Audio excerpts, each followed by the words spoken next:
Hello to all, hope you are good. Today's topic is equation of a line in space from three-dimensional plane, chapter 11, and the exercise is 11.2 from our NCERT book. अब बेटे line की discussion हो रही है, तो line किन conditions में move करते हैं और किन कंडीशन में हम उसको जनरेट कर सकते हैं, उसको फाइंड आउट कर सकते हैं, उन कंडीशंस को पहले हम समझेंगे. किसी भी लाइन को फाइंड आउट करने के लिए हमारे पास दो कंडीशन होनी चाहिए, उन दोनों में से मीन्स कोई भी एक कंडीशन होनी चाहिए. सो फर्स्ट कंडीशन हमारे पास है, a line is uniquely determined if it passes through a given point and has a given direction.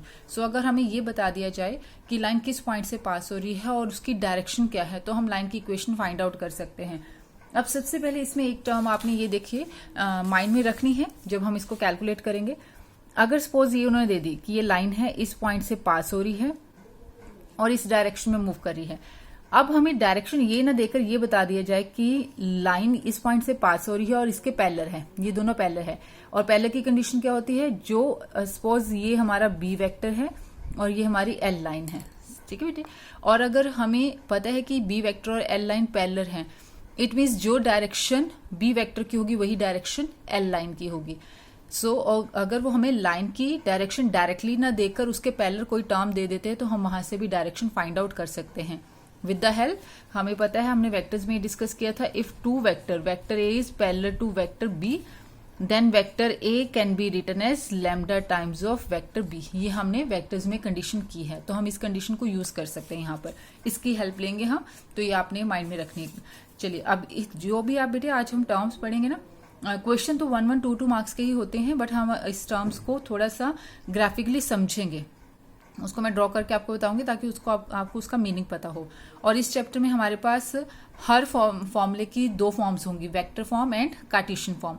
Vector form वो होती है जिसमें आई cap, J cap, K cap answer में होते हैं और वेक्टर्स की फॉर्म में आता है उसका आंसर. और कार्टेशियन फॉर्म वो होती है जिसमें आपके पास एक्स वाई जेड की टर्म में आंसर आता है. तो जैसे जैसे हम क्वेश्चन करते जाएंगे ना, आपको क्लैरिटी मिलती जाती है. पहले हम इस फर्स्ट कंडीशन को समझते हैं. This is the condition. According to the first condition, equation of a line, we have to find equation of a line passes through a given point and parallel to a given vector b. यही हमने अभी discuss किया था कि हमें line की direction दे दे या उसके पैरेलल कोई वेक्टर दे दे, तो हम लाइन की डायरेक्शन वहां से भी फाइंड आउट कर सकते हैं. अब मैंने आपके लिए थोड़े से यहाँ ड्रॉ किया ताकि आपको क्लैरिटी मिले. ये हमारी X axis, Y axis and Z axis, ये हमने ड्रॉ कर लिया, 3-डायमेंशनल प्लेन हमारा.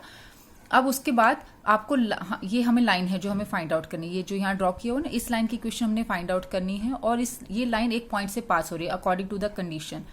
यहाँ पर हमने ले लिया वो पॉइंट ए जिससे लाइन पास हो रही है with coordinates x1, y1, z1. ये ए पॉइंट के कोऑर्डिनेट्स हैं.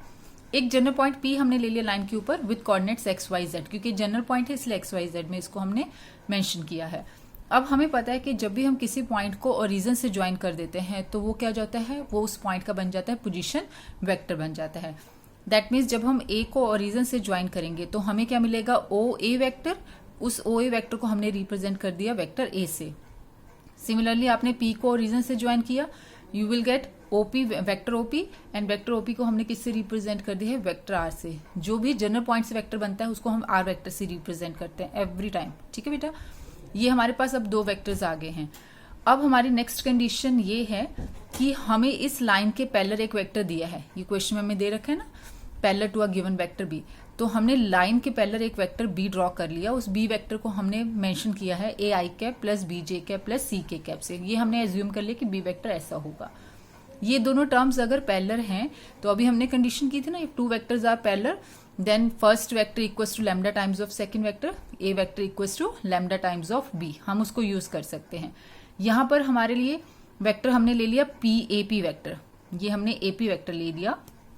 ये हमारे पास लाइन है और उसके बीच में अगर हम ये लाइन सेगमेंट ले लेते हैं ए पी, तो ये हो गया हमारा ए पी वेक्टर, क्योंकि हमने डायरेक्शन ले ली from a to p. So a p is parallel to vector b. That means a p is lambda times of b. ये कंडीशन हमारे पास होगी है. As a p is vector a p is parallel to vector b, that means vector a p equals to lambda times of vector b. इस condition को हम use कर सकते हैं. ठीक है, चलो सबसे पहले तो आप ए पी वेक्टर पर आ जाइए. ए पी वेक्टर क्या हो गया, position vector of P minus position vector of A, second minus first. Position vector of P is R vector, position vector of A is A vector तो ये हमने दोनों values put कर दी, और AP के प्लेस पर हमने क्या पुट कर दिया, lambda times of vector B, ये हमने अभी डिस्कस कर लिए हैं। बस यहाँ से कंडीशन हमें मिल गई। So r vector equals to A vector plus lambda times of B vector, and it is known as the vector form, vector equation of a line passing through a point and parallel to a given vector. ठीक बेटा, ये होगी हमारी vector equation. अब मैंने आपसे कहा था कि हमें हर कंडीशन, हर फॉर्मूला के कॉरेस्पॉन्डिंग दोनों इक्वेशन मिलेंगी, वेक्टर एंड कार्टेशियन बोथ। अब हम कार्टेशियन इक्वेशन को डिस्कस करते हैं, और कार्टेशियन इक्वेशन हमेशा वेक्टर इक्वेशन की हेल्प से बन जाती है। हम वेक्टर इक्वेशन फाइंड आउट कर चुके हैं कि vector R equals to A vector plus lambda times of vector B हो गया। अब आपने सिर्फ इसमें वैल्यू सब्स्टिट्यूट करनी है। आर वेक्टर है जो, वो हमारा बना है जनरल पॉइंट से, इससे बना है। तो जब हम आर वेक्टर को में रिप्रेजेंट करेंगे तो वो क्या होगा, एक्स आई कैप प्लस वाई जे कैप प्लस जेड के कैप, पॉइंट के कॉरेस्पॉन्डिंग बना, ये आगे वैल्यूज। ए वेक्टर यहां से बना है, तो ए वेक्टर क्या होगा, x one i cap plus y one j cap plus z one k cap plus lambda times of vector b, और वेक्टर बी हम एज्यूम ऑलरेडी करके चले हैं, it is equals to a i cap plus b j cap plus c k cap. तो हमने यहाँ पर vector b की वैल्यू भी पुट कर दी। अब आपने सिर्फ क्या करना है, टर्म्स को इक्वेट करना है।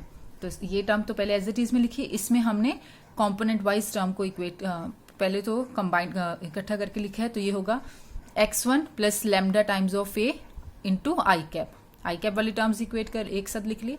ऐसे जे कैप वाली टर्म्स लिखे, y1 plus lambda times of B into J cap, then z1 plus lambda times of C into K cap. ठीक है, I cap J cap K cap. Now equate the coefficients of I cap J cap and K cap. So by equating the coefficient of I cap, you have x equals to x1 plus lambda times of a। यहां से आप lambda की value find out कीजिए, वो हो जाएगा x minus x1 upon a। ये आपके पास लैम्डा की वैल्यू हो जाएगी, x minus x1 upon a। Similarly when we equate j component of j cap, we have y equals to y1 plus lambda times of b, and by equating the coefficients of k cap, we have z equals to z1 plus lambda times of c। So ये terms आ गई अब हमारे पास equate करके। इसका मतलब जो x minus x1 upon a है वो भी लैम्डा के इक्वल है, ये भी लैम्डा के इक्वल, और ये टर्म भी लैम्डा के equal. That means these three terms are equal to each other, क्योंकि सेम क्वांटिटी के इक्वल है ना, lambda is a perimeter basically यहाँ पर। सो ये आपकी तीनों टर्म्स सेम क्वांटिटी के इक्वल होगी, और जो इक्वेशन बनती है, this equation is known as Cartesian equation of the line which passes through a point. Point क्या है, x1 y1 z1, यही एक ही कोऑर्डिनेट से ना, and parallel to a vector a i cap plus b j cap plus c k cap. सो यहाँ पर आगे वो ए बी एंड सी, तो ये हमें डायरेक्शन दे रहे हैं लाइन की। तो आपने ये रफली एक आइडिया माइंड में रखना है कि जब भी आपको ऐसे लाइन दी जाती है तो न्यूमिनेटर से आपको मिलते हैं, यहाँ से मिलते हैं हमें पॉइंट जिससे लाइन पास हो रही है, और डिनोमिनेटर वाली टर्म से हमें मिलते हैं डायरेक्शन रेशियोज, क्योंकि कॉम्पोनेंट्स क्या होते हैं हमारे डायरेक्शन रेशियोज, ये हम वेक्टर चैप्टर में डिस्कस कर चुके हैं। तो यहां से मिलेंगे हमें direction ratios of this line, या फिर वो वाले वेक्टर के डायरेक्शन रेशियोज जो इसके पैरेलल है। ठीक है, सेम ही होते हैं वो। तो ये हमारे पास आ गई है Cartesian equation.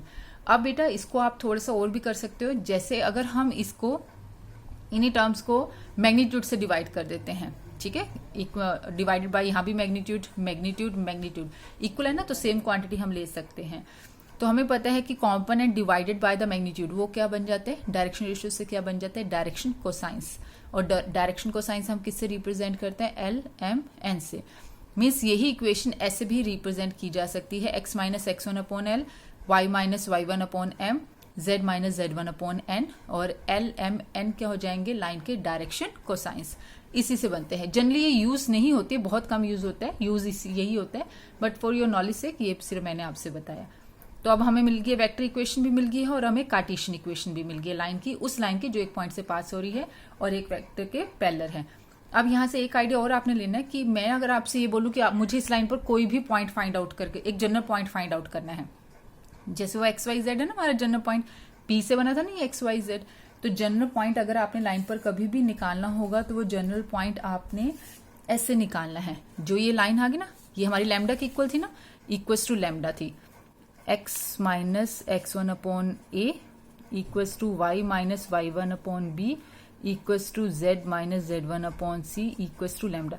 One by one इसको लैम्डा के इक्वल रख दोगे, इसको लैम्डा के इक्वल रख दोगे तो आपके पास x की वैल्यू क्या हो जाएगी, x1 प्लस ए इंटू लैम्डा। ये हम ऑलरेडी पहले भी फाइंड आउट कर चुके हैं। फिर यहाँ से अगर आप वैल्यू निकालोगे तो y की वैल्यू होगी y1 plus B into lambda, और यहाँ से आप z की वैल्यू निकालोगे, इसको लैम्डा के एक को रखे, 1 बाय 1 सबको लैम्डा के एक को रखना है, z1 प्लस सी इंटू लैम्डा। सो जो ये कहलाता है एक जनरल पॉइंट लाइन के ऊपर। तो यहाँ पर डिफरेंट वैल्यूज मिलती है, लैम्डा के डिफरेंट वैल्यूज पुट करके हमें डिफरेंट पॉइंट्स मिल सकते हैं। लैम्डा के प्लेस पर के भी आ सकता है, कुछ भी आ सकता है स्केलर, ठीक है। सो अब जो हमने ये कंडीशन कर ली है, हम इसके अब क्वेश्चंस करते हैं ताकि हमें और क्लैरिटी मिल जाए। Yes, the question is find the equation of the line passes through the point 1 2 3 and is parallel to the vector 3i cap plus 2j cap minus 2k cap। अब आपसे एग्जाम में वो कोई भी एक इक्वेशन अगर मांगते हैं, वेक्टर इक्वेशन या कार्टेशियन फॉर्म, किसी भी फॉर्म में आपने मेंशन करना है, तो आपने सिर्फ वही आंसर उनको देना होगा। बट हम क्वेश्चन दोनों में ही फाइंड आउट करेंगे अभी, क्योंकि हमारी प्रैक्टिस हो जाए। सो ये क्वेश्चन नंबर 4 है आपकी 11.2 एक्सरसाइज का। अब हमने अगर इसके पहले हम लिखते हैं इसकी वेक्टर इक्वेशन, ठीक है। तो वेक्टर इक्वेशन जब आप लिखोगे, ये हमें पॉइंट है, और पॉइंट से क्या बनता है हमेशा ए वेक्टर, जो पैरेलल कंडीशन होती है उससे मिलता है हमें बी वेक्टर। तो आप यहां से पॉइंट से ए वेक्टर अगर फाइंड आउट करोगे तो वो क्या होगा, i cap plus 2j cap plus 3k cap, ये हमें मिल गया ए वेक्टर, और बी वेक्टर ये पैरेलल टर्म से मिलता है हमें। बस उसके बाद तो हमें पता है इक्वेशन क्या होती है, आर वेक्टर, अभी हमने किया R vector equals to A vector plus lambda times of B vector, ये थी हमारी वेक्टर इक्वेशन। सो यहाँ हमने वेक्टर ए पुट कर दिया plus lambda times of B put कर दिया। So this is our required vector equation. अब आ जाइए कार्टेशियन इक्वेशन पर। अब अगर आप कार्टेशियन इक्वेशन लिखते हैं बेटे, तो कार्टेशियन इक्वेशन हमारे पास क्या थी, x minus x1 upon a, y minus y1 upon b, z minus z1 upon c. तो x1 y1 z1 passing point था, पासिंग पॉइंट क्या है 1 2 3, that means x1 is 1, y1 is 2, z1 is 3। तो ये हो गया x minus 1, y minus 2 and z minus 3, value put कर दिया आपने। और डिनोमिनेटर में क्या होता था ABC, वो हमें मिलता था पैरेलल वेक्टर से, वो कितना यहाँ पर 3 2 माइनस 2। सो डिनोमिनेटर में आ गया 3 2 एंड माइनस 2। पासिंग पॉइंट हमेशा न्यूमिनेटर में आता है, और पैरेलल वेक्टर के डायरेक्शन रेशियोज या फिर डायरेक्शन लाइन के डायरेक्शन रेशियोज, हमेशा डायरेक्शन रेशियोज जो होते हैं वो डिनोमिनेटर में आते हैं, जो कि हमें लाइन की डायरेक्शन बता रहे होते हैं। सो क्लियर, सिंपल सा छोटा सा क्वेश्चन था। नेक्स्ट देखिए, अब नेक्स्ट हमारा क्वेश्चन है find the equation of a line which passes through the point -2 4 -5 and parallel to the line given by this. अब आपने उस लाइन की इक्वेशन फाइंड आउट करनी है जो यहां से पास हो रही है और इस लाइन के पैरेलल है। लाइन के पैरेलल होने का मतलब क्या होता है, सिर्फ डायरेक्शन रेशियो सेम आएंगे, ठीक है। न्यूमिनेटर में क्या आता है अभी बताया आपको, पासिंग पॉइंट, ये उस लाइन के पासिंग पॉइंट है जो कि हमारी गिवन लाइन के पैरेलल, जो कि हमारी रिक्वायर्ड लाइन के पैरेलल है। तो इनसे तो हमें कोई कंसर्न नहीं, ये तो पासिंग पॉइंट है, इनसे हमें कुछ लेना देना। इस लाइन के डायरेक्शन रेशियोज क्या है 3 5 6। इट मीन्स जो लाइन हमने फाइंड आउट करने उसके डायरेक्शन रेशियोज भी क्या होंगे 3 5 6, क्योंकि ये पैरेलल है। तो हमें लाइन के डायरेक्शन रेशियोज मिल गए, मीन्स जो हमने डिनोमिनेटर में रिप्रेजेंट करना है। और पासिंग पॉइंट क्या है -2 4 -5। तो हमारी लाइन की इक्वेशन क्या होगी, x माइनस ऑफ -2, x1 की वैल्यू -2 है ना, तो minus of -2 it becomes x plus 2, y minus 4, z minus of -5 which is z plus 5, और डिनोमिनेटर में आएंगे ये वाले डायरेक्शन रेशियोज 3 5 6। तो ये हमारी रिक्वायर्ड इक्वेशन हो जाएगी कार्टेशियन फॉर्म में, ठीक है। अब इसी को अगर वेक्टर फॉर्म में कन्वर्ट करना है तो देखिए पासिंग पॉइंट से तो ए वेक्टर बनेगा, क्योंकि हमारी vector equation are vector equals to A vector plus lambda times of B vector. यहां से बनेगा वेक्टर ए, और वेक्टर ए क्या हो जाएगा -2i cap plus 4j cap -5k cap. और वेक्टर बी किससे बनता है, डायरेक्शन रेशियोज को यूज करना होता है, ठीक है। तो ये हमने यहां पर इनको यूज करना है, हमें इनसे कोई कंसर्न नहीं, जो ऊपर दिया है वो तो दूसरी लाइन का पासिंग पॉइंट है, उससे हमें क्वेश्चन लेना देना। तो वेक्टर बी होगा 3i cap plus 5j cap plus 6k cap. तो यह क्या आपके पास वेक्टर ए वेक्टर बी। अब आपने यहाँ वैल्यू पुट कर दी, लाइन की equation A vector plus lambda times of B vector, ठीक है। ये आपको पता चल गया, अभी हमने डिस्कस कर लिया कैसे, बस यहाँ पुट कर दिया तो हमें मिल गई हमारी required equation in vector form. Exam में वो जो बोलेंगे वही फाइंड आउट करना है, दोनों नहीं फाइंड आउट करनी है, अभी सिर्फ हम कर रहे हैं दोनों। नेक्स्ट देखिए, नेक्स्ट है आपका क्वेश्चन है right the vector equation of the line this. अब हमने एक लाइन वो नहीं फाइंड आउट करनी जो एक पॉइंट से पास हो रही है और पैरेलल है। अब उन्होंने ऑलरेडी एक लाइन दे रखी है, सिर्फ हमने इसको किस में कन्वर्ट करना है, वेक्टर इक्वेशन में कन्वर्ट करना है, ठीक है बेटा। सीबीएसई में 2014 में आया था ये क्वेश्चन, 1 मार्क के क्वेश्चन, 1 2 मार्क के आते हैं ऐसे लाइन की इक्वेशन फाइंड आउट करना। अब अगर हमने इसी की वेक्टर इक्वेशन फाइंड आउट करनी है तो वेक्टर इक्वेशन तो हमारे पास होती है ये R vector equals to A vector plus lambda times of B vector. A vector passing point से बनेगा, मीन्स न्यूमिनेटर से हमें जो मिलेगा यहां से मिलेगा, और बी वेक्टर आएगा डिनोमिनेटर वाली टर्म से यहां से। बट हमेशा लाइन को पहले स्टैंडर्ड इक्वेशन में कन्वर्ट करना है। स्टैंडर्ड इक्वेशन थी हमारी x माइनस x1, ये हमने अभी लिखी थी ना रफली, थोड़ी सी यहां से आइडिया मिलेगा। ये थी हमारी standard equation, x minus x1 upon a, y minus y1 upon b, z minus z1 upon c. ये तो हमने पॉइंट फाइंड आउट करने के लिए यूज किया था। तो x, y और z इन सब का कॉम्पोनेंट कोफिशिएंट 1 होता है, और ये हमेशा स्टार्टिंग में आते हैं, ठीक है। फिर माइनस आता है सब में, और उसके बाद हमें मिलता है हमारा पॉइंट। अब हमें ऐसे बनाते हैं अपनी इक्वेशन को पहले, तो क्योंकि ऐसे स्टैंडर्ड फॉर्म में है नहीं, यहाँ पर देखो x पीछे है ना, तो हम इसको कन्वर्ट करते हैं। तो हमने देखो क्या किया, नेगेटिव कॉमन निकालते हैं ताकि x फर्स्ट टर्म पर आए, फर्स्ट पोजीशन पर। नेगेटिव कॉमन निकाला, ये होगा x माइनस 3, और जो वो नेगेटिव कॉमन निकाला उसको यहाँ नीचे डिनोमिनेटर में एडजस्ट कर दिया, तो हो गया x minus 3 upon minus 5। y minus of minus 4 लिखो इसको, ठीक है, अपॉन 7, और यहां से हम 2 कॉमन निकाल लेते हैं क्योंकि हमें z का कोफिशिएंट 1 बनाना है। तो आप 2 अगर कॉमन लेंगे तो ये होगा z माइनस 3 अपॉन 4। वो जो 2 आपने कॉमन निकाला इस 4 से कैंसिल कर दीजिए, तो डिनोमिनेटर में सिर्फ 2 रहेगा और न्यूमिनेटर क्या होगा z माइनस 3। अब ये हो गया है स्टैंडर्ड फॉर्म में कन्वर्ट, स्टैंडर्ड फॉर्म में आ गए हैं, तो यहां से मिल गया हमें पॉइंट। पॉइंट क्या हो गया, 3 माइनस 4 एंड 3। पॉइंट हमारा हो गया 3 माइनस 4 3, और हमारा यहां से तो ए वेक्टर बनेगा, और ये जो टर्म होते हैं डिनोमिनेटर में यहां से क्या बनता है, b vector. So parallel vector तो आपका हो गया minus 5i cap plus 7j cap plus 2k cap, and the passing point से वेक्टर बना ए वेक्टर जो होता है 3i cap minus 4j cap plus 3k cap. So ये हमारी होगी required vector equation, are vector equals to A vector plus lambda times of B vector. ठीक है, आई होप आपको समझ में आ गया होगा। डाउट हो तो आपको पता है कि आप उस चीज को डिस्कस कर सकते हो। कभी भी टर्म्स को अपने एंड तक मत रखिए, कहीं भी डाउट है उसको प्लीज डिस्कस करो। Next is right the Cartesian equation of the line this. अब हमें वेक्टर फॉर्म दी हुई है, अब हमें कार्टेशियन फॉर्म में करना है। देखो यहाँ पर हम 1 लाइन मैंने इसलिए आपको लिख कर दिया है, 1 मार्क के क्वेश्चन है ना बेटे, तो आप डायरेक्ट भी कर सकते हो, थोड़ा सा टाइम भी सेव करना पड़ता है आपको। ये भी जैसे सीबीएसई में आया हुआ है क्वेश्चन। अब हमने सिर्फ इस वेक्टर फॉर्म से कार्टेशियन फॉर्म बनानी है। कार्टेशियन फॉर्म जो हमारे पास होगी x माइनस x1 अपॉन ए, मीन्स न्यूमिनेटर में तो हमें पॉइंट चाहिए, ठीक है। पॉइंट मिलता है हमें यहाँ से, ये ए वेक्टर से पॉइंट मिलता है और बी वेक्टर से हमें मिलते हैं डायरेक्शन रेशियोज। तो पॉइंट क्या है, 2 1 माइनस 4, तो x minus 2 y minus 1 z minus of minus 4, तो हो गया z प्लस 4। और फिर डिनोमिनेटर में हम डायरेक्शन रेशियोज लिखते हैं, and these are 2 minus 1 minus 1, तो ये हमारे हो गए डायरेक्शन रेशियोज। तो यहां से होगी हमारी कार्टेशियन फॉर्म इस वेक्टर फॉर्म की। डन। अब हम डिस्कस करते हैं सेकंड इक्वेशन को, सेकंड फॉर्म को, जो हमने लिखा था ना कि लाइन को फाइंड आउट करने के लिए दो कंडीशंस होती हैं, उनके अकॉर्डिंग हम लाइन फाइंड आउट कर सकते हैं। तो हमने फर्स्ट वे से फाइंड आउट कर ली लाइन को, अब सेकंड वे से हम लाइन को फाइंड आउट करना सीखते हैं। सेकंड कंडीशन हमारे पास ये थी, ये हम फर्स्ट कर चुके हैं। सेकंड ये थी, it passes through 2 given points, means अगर आप लाइन 2 पॉइंट से पास होती है तो हम कैसे उसकी इक्वेशन को फाइंड आउट करेंगे। यस बेटे, अब now the equation we have to find the equation of a line which passing through 2 points.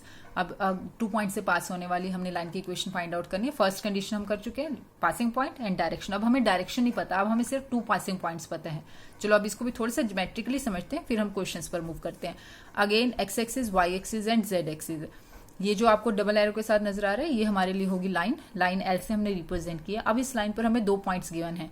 Suppose the first point is a with coordinates x1 y1 z1 and the second point is b with coordinates x2 y2 and z2। और हमने एक p point लिया है, वो हमने एक general point लिया है, तो कोऑर्डिनेट्स क्या रखे उसके हमने x y एंड z।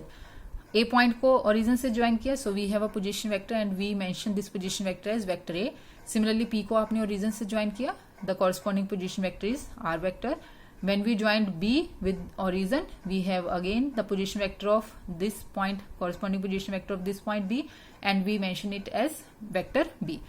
ये हमें तीनों टर्म्स मिल गई। ये हैं वो 2 पॉइंट्स, इन दोनों से लाइन हमारी पास हो रही है और इस कंडीशन पर हमने लाइन को फाइंड आउट करना है। अब अगर आप थोड़ा सा ध्यान से देखिए तो इसका मतलब जो A, P और B है, तीनों पॉइंट सेम ही लाइन पर है, that means these 3 points are collinear.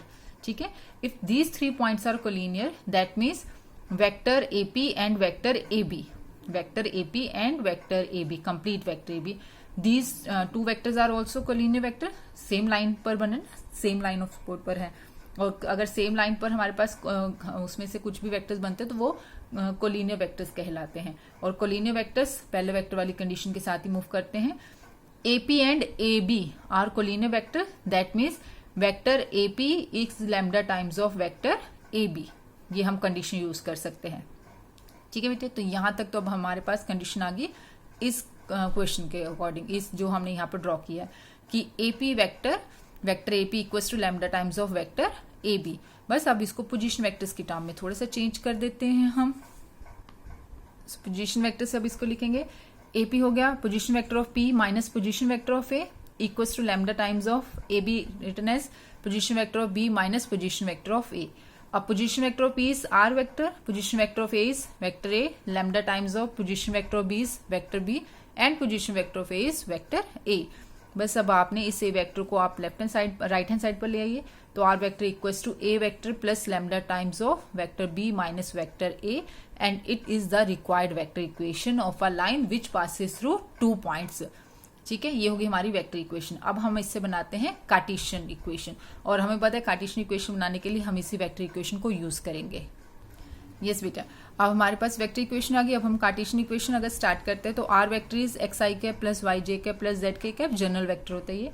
A vector components ये थे ना, जब हमने पॉइंट A को और ओरिजिन से ज्वाइन किया तो हमें A वेक्टर मिला, that means vector is x1i cap plus y1j cap plus z1k cap plus lambda times vector B minus vector A, तो हम इनको सीधा डायरेक्टली माइनस करके लिख देते हैं x2 minus x1i cap plus y2 minus y1j cap plus z2 minus z1k cap.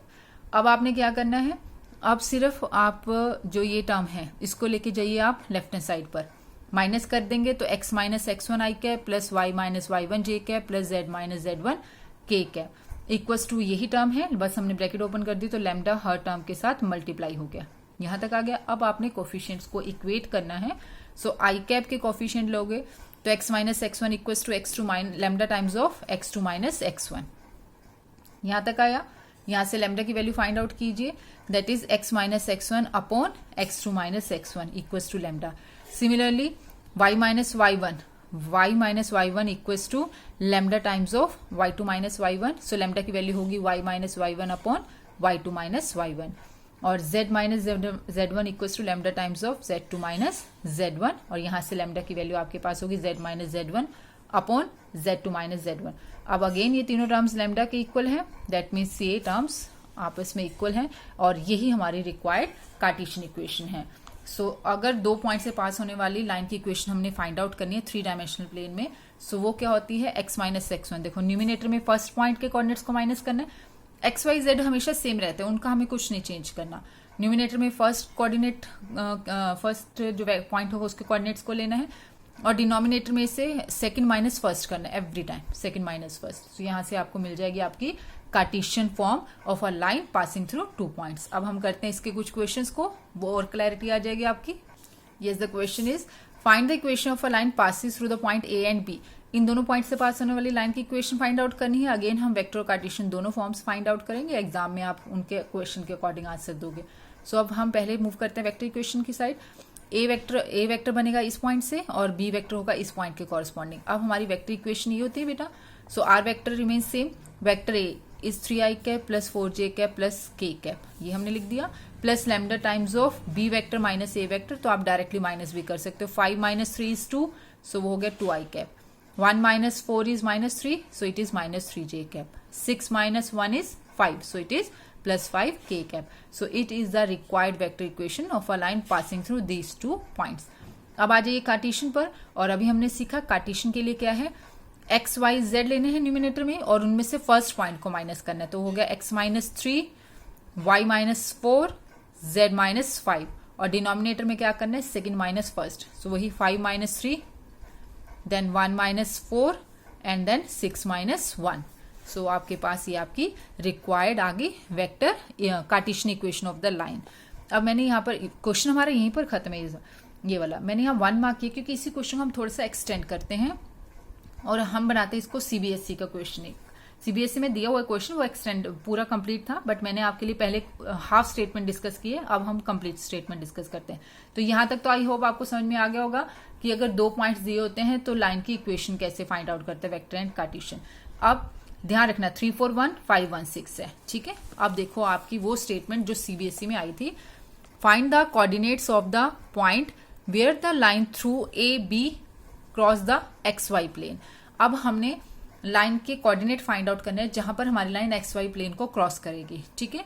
एक तो थोड़े से पहले तो आपने वही करना होगा। अगर आप इसको क्वेश्चन को डायरेक्टली कर रहे हो अपने आंसर शीट में, तो सबसे पहले तो आपने लाइन की इक्वेशन फाइंड आउट करोगे पासिंग थ्रू दीज 2 पॉइंट्स 3 4 1 5 1 6, और ये हम ऑलरेडी फाइंड आउट कर चुके हैं। हम इसकी कार्टेशियन फॉर्म भी डिस्कस कर चुके हैं और हम इसकी वेक्टर फॉर्म भी यहाँ पर डिस्कस कर चुके हैं, ठीक है। तो आपने इतना काम तो करना होगा, लेकिन दोनों नहीं फाइंड आउट करने, दोनों नहीं फाइंड आउट करोगे। पेपर में जो मांगा होगा आप उसके अकॉर्डिंग करोगे।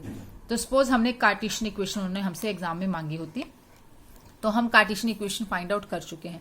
अब हमें वो कोऑर्डिनेट्स फाइंड आउट करने हैं जहां पर हमारी लाइन, जहां पर जो ये लाइन है ये एक्स वाई प्लेन को क्रॉस करेगी। और एक्स वाई प्लेन को क्रॉस करने का मतलब क्या होता है, एक्स वाई प्लेन पर कौन सी चीज 0 होती है, जेड कोऑर्डिनेट, ठीक है। In x Y plane z coordinate is 0, ये हमें ये बेनिफिट देगा, ये हमारे लिए यूज की टर्म है, तो हम इसी को यूज करेंगे। बट सबसे पहले हम बनाएंगे जनरल पॉइंट लाइन के ऊपर। और हमने वीडियो की स्टार्टिंग में डिस्कस किया था कि लाइन पर जनरल पॉइंट बनाने के लिए जो आपने लाइन बनाई है उसको लैम्डा के इक्वल, के इक्वल, म्यू के इक्वल, आपकी विश है कोई भी स्केलर यूज कर लोगे तो वहां से जनरल पॉइंट मिल जाता है। हमने क्या किया, हमने इस लाइन को के इक्वल मेंशन कर दिया। जो हमने ये लाइन बनाई थी इन दोनों पॉइंट से, ये लाइन बनी थी हमारे पास, इसको हमने के इक्वल लिख दिया। तो यहां से आपके पास कोऑर्डिनेट्स क्या बनेंगे, जनरल पॉइंट हो जाएगा। पहले आप x माइनस 3/2 को के इक्वल लिखोगे तो वो हो जाएगा 2k प्लस 3, तो x कोऑर्डिनेट तो हो गया 2k plus 3। Similarly y minus 4/3 को के इक्वल लिखोगे तो वो होगा -3k प्लस 4, ठीक है। ऐसे z माइनस 1/5 को के इक्वल लिखोगे तो 5k प्लस 1। और एक कोऑर्डिनेट मैं आपको लिख कर देती हूँ, जैसे ये है आपके पास y माइनस 4 वाली टर्म है, y माइनस 4 अपॉन -3। मैंने आपको कहा ना 1/1 के इक्वल है ना, इसको लिखते जाना। तो ये बना y minus 4 equals to -3k, that means y equals to -3k plus 4 या 4 माइनस 3k। तो ऐसे आपके पास सारी टर्म्स आती जाएंगी 1/1, ये सारी टर्म्स आ जाएंगी। बस अब तो काम खत्म। अब हमने एक जनरल पॉइंट निकाल लिया, अब उनकी कंडीशन को यूज कर लेते हैं। अगर एक्स वाई प्लेन को क्रॉस करे दैट मीन्स जेड कोऑर्डिनेट 0 है, इट मीन्स इस टर्म को आप 0 के इक्वल रखोगे। तो हमने इसको 0 के इक्वल रख दिया। यहां से k की वैल्यू कितनी आई, -1/5। अब जो ये वैल्यू आ गई है सिर्फ आपने हर टर्म में इसको, हर जगह इसको पुट करना है। तो आप यहाँ पर -1/5, यहाँ पर -1/5 और यहाँ पर -1/5, अदरवाइज ये तो है ही 0 क्योंकि हमने लिखा ही इसको ऐसे है। फर्स्ट टर्म से हमें मिलेगा 13/5, सेकेंड टर्म से हमें मिलेगा 23/5 और थर्ड टर्म तो हमारे पास 0 आएगी। इसको सॉल्व करना, k की वैल्यू यहाँ पुट करके ना सॉल्व कीजिएगा, ये आपको लास्ट आंसर मिलेगा। And it is the required point where the line passes through these 2 points cross the XY plane, ठीक है। तो इस तरह से वो क्वेश्चन में थोड़ी सी कंडीशंस को एक्सटेंड करके आपके लिए नया क्वेश्चन बना देते हैं। तो बोर्ड में कुछ भी ऐसा नहीं होगा कि जो आउट ऑफ बुक है या आउट ऑफ सिलेबस है, बट थोड़े से आपके माइंड की एक्सरसाइज होगी। तो आप पहले भी उसको कर लोगे तो बहुत अच्छी बात है। अगर बेटे यही XY प्लेन की जगह YZ प्लेन होता तो हम किस कोऑर्डिनेट को 0 के को रखते, फिर हम X कोऑर्डिनेट को, मीन्स जो मैं आपको नेम बोल रही हूँ ना, जो हमने बीच में नहीं बोला उसको रखना है। XY प्लेन है मीन्स हम Z नहीं बोल रहे तो Z को 0 के को रखो। YZ प्लेन है, हमने X नहीं बोला तो आप X को 0 के को रखिए। और अगर ZX प्लेन होगा तो हम Y नहीं बोल रहे तो आप Y कोऑर्डिनेट को 0 के को रखना। तो आपको आपका रिक्वायर्ड पॉइंट मिल जाएगा जो कि यहाँ गिवन है। अब आप एक्सरसाइज को ट्राई करना 11.2 और अलग से क्वेश्चन भी अगर मिलते हैं तो उनको ट्राई कीजिए, जो हमने ये 2 कंडीशंस लाइन की डिस्कस किए हैं उन कंडीशन से मैच करते हो। अगर आप 11.2 एक्सरसाइज में से मूव करते हो, उसके अकॉर्डिंग जाते हो, तो आप क्वेश्चन नंबर 4 से लेकर क्वेश्चन नंबर 9 तक आप कंप्लीट कर पाओगे एक्सरसाइज को 11.2 को। अब जो स्टार्टिंग क्वेश्चन है परपेंडिकुलर पैरेलल की कंडीशन है और उसके बाद एंगल के हैं, तो ये हम डिस्कस करेंगे नेक्स्ट वीडियो में। टिल देन प्रैक्टिस, आप क्वेश्चन की एफर्ट्स करोगे तो नए नए क्वेश्चंस भी आपको मिलेंगे। कोशिश कीजिए, डाउट हो तो फिर मुझे बताइएगा। So take care, bye.